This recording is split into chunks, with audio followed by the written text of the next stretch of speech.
ખંભાતની MT high school વિવાદમાં આવી છે। એમટી હાઈસ્કૂલ પર ગંભીર આરોપ સાથેનો પત્ર વાયરલ થતા શિક્ષણ વિભાગમાં ખળભળાટ મચ્યો છે। પત્રમાં એવો આક્ષેપ કરવામાં આવ્યો છે કે શાળામાં ભૂતિયા વિદ્યાર્થીઓના નામ ચાલી રહ્યા છે।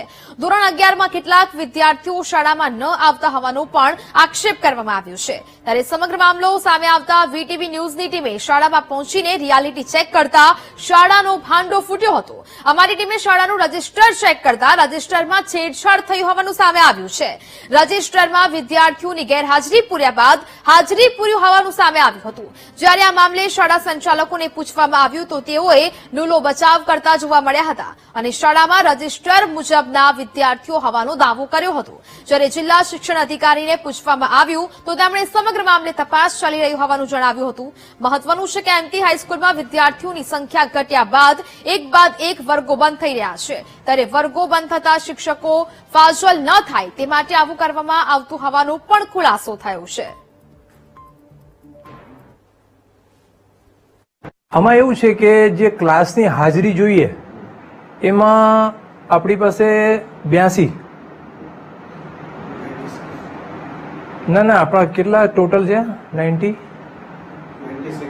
96 છોકરાની હાજરી હોવી જોઈએ અને ઘણા ગામડાના બી છોકરા છે। આપણા ત્યાં ગામડાના છોકરા અને ઘણા ગરીબ સાઈડના છોકરા ઘણા આવે છે કારણ કે આ સ્કૂલ શું છે કે સવારની સ્કૂલ હોવાથી એનો લાભ એ લોકોને મળે છે કે એ લોકો બપોરે 1 વાગ્યા સુધી શાળા છૂટ્યા પછી બીજા કોઈ કામમાં જોત રહી શકે।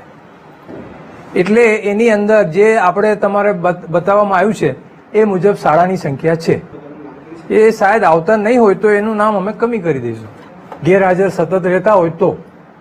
કારણ કે સાહેબ એટલી મોટી સંખ્યામાં 10-12 તો શું કહેવાય કે, અને એમાં જો આપને કંઈ એવું લાગતું હોય કે કોઈ અમારે, તો અમે એને ખુલાસો એ આપીએ છીએ કે સાહેબ 10-12 સતત ગેરહાજર રહેશે તો એને અમે એલસી આપી દઈશું। અમારે જો સંખ્યા 83-84 જેવી, જે અમારે નવા એડમિશન આપ્યા એટલે 83-84 જેવા બાળકો અમારા ક્લાસમાં ઓલરેડી થયા, બરાબર। હવે એ જે બાળકો થયા, બાકીના બીજા જે ઉપર 8-10 બાળકો છે તો એ પણ જુલાઈમાં એક્ઝામ આપી અને અહીંયા એમને એડમિશન લીધું, પરંતુ એ બાળકો આવતા નથી। ઘણી વખત એવું થાય કે બાળક લેટ આવ્યો હોય, પહેલો પીરિયડમાં 10 કે 15 મિનિટ લેટ આવ્યો હોય અને અમે સવારમાં જ હાજરી પૂરી દઈએ, પછી આવી ગયા પછી લાલ પેનથી પૂરી હોય તો મસ્ટરમાં પછી અમે વ્હાઇટનર મારી પ્રેઝન્ટ કરીએ છીએ। ના, જે વિદ્યાર્થીઓ આવતા હતા એ આવેલા છે, ફોર્મ ભરેલા છે અને પછી હવે કોઈ કારણસર નથી આવતા। હવે પેલા આયા હતા, હવે નથી આવતા કોઈ કારણસર। હા, અમુકને ઓળખી શકીએ।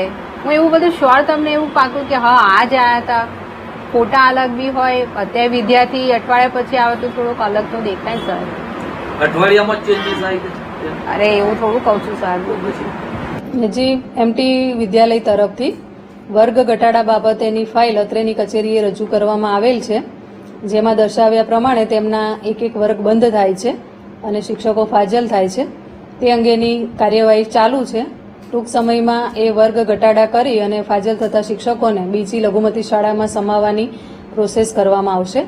અને જે ભૂતિયા વિદ્યાર્થીની આપ વાત કરી રહ્યા છો તો આ વર્ગ ઘટાડાની પ્રોસેસ થયા બાદ પણ જો એવું તપાસ આપવામાં આવશે અને એવું ધ્યાને આવશે કે ભાઈ વર્ગ બચાવવા માટે અથવા તો શિક્ષક બચાવવા માટે એમણે આ રીતનું કોઈ કાર્યવાહી કરી છે અથવા તો ખોટા એડમિશન કર્યા છે તો એ અંગેની આગળની કાર્યવાહી હાથ ધરવામાં આવશે। શિક્ષકોને ફાજલ કરી અને બીજી સંસ્થામાં જવું ન પડે, વર્ષોથી ત્યાં શિક્ષકો કામ કરતા હોય અને ઘણી વખત એવું હોય કે તેમના જ સગાવાલા કે એમના નજીકના કોઈ સંબંધી કે એવા શિક્ષક લીધા હોય તો એને બચાવવા માટે પણ આ વસ્તુ સંસ્થા કરી શકે છે, પણ એના માટેની પણ સરકારમાં જોગવાઈ છે, સંસ્થા વિરુદ્ધ કાર્યવાહી કરવાની થાય।